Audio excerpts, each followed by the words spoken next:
February 3, 2025. Yung aking mga alaga. Ito yung natira dyan. Isang inahin. Hindi naman po tayo ng peste. Ulira yata. Dito sa aming bayan. Ito, natira. Dalawa na lang. 20 kilos. Partner. At may partner pa ako dito. Ito, wala namang laman po yan. Wala na. Ginigawa ko ng manukan. At ito na lang. Ito pa. Tatlo natira.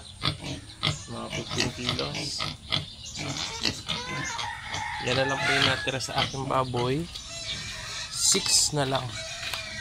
Dito wala nang mga alaga dyan. Dahil po sa ASF. Ito. Mapabulugan ko po ito na ito. PI 10725 Amrock. Ini-ay ko po ito dahil matay po yung aking barako na native. Yung barako kong malaki na matay na po yun.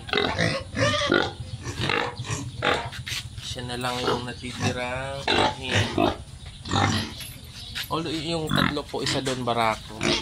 Pero hindi siya pwede pag matis dito dahil mga parang first cousin niya ito eh. Magkapatid po kasi yung tatay ninda. Ay, magkapatid pa sila. Hindi sila pwedeng magkakapatid kasi yung tatay nila. Yung isa doon gagawin ko barako pero sa ibang lahi dito. Kaya lang mag-i-anak nito hindi niya kano-ano. Kaya dito pag nanganak kukuha ko ng pang-inahin. Siya yung gagawin kong pangalawang inahin pag magandang naging anak na ito. At yung barako kung bago ang pasasampahin ko para okay pa rin yung lahi nila. Kaya natry ako ng update. 50% lang naman yun.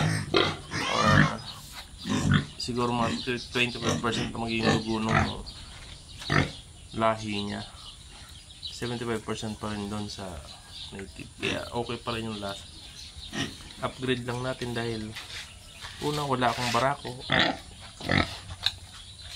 para medyo malaki ang lahi ko. Lumaki-laki yung lahi nila. Yan na lang akong natira dito sa aking baboy. Sana wala na ako maski yung mga hybrid wala na po. Naubos po yun. Okay. Yan. Ito pambenta ko po ito. Ito 20 kilos na ito. 20 kilos na ito. 20 kilos.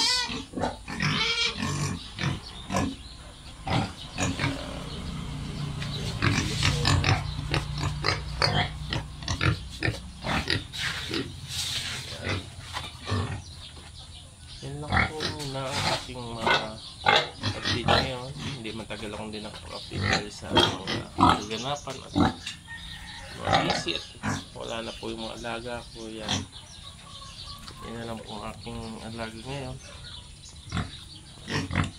Sana mga nakito kahit mga 6 okay na. Kung marami mas okay.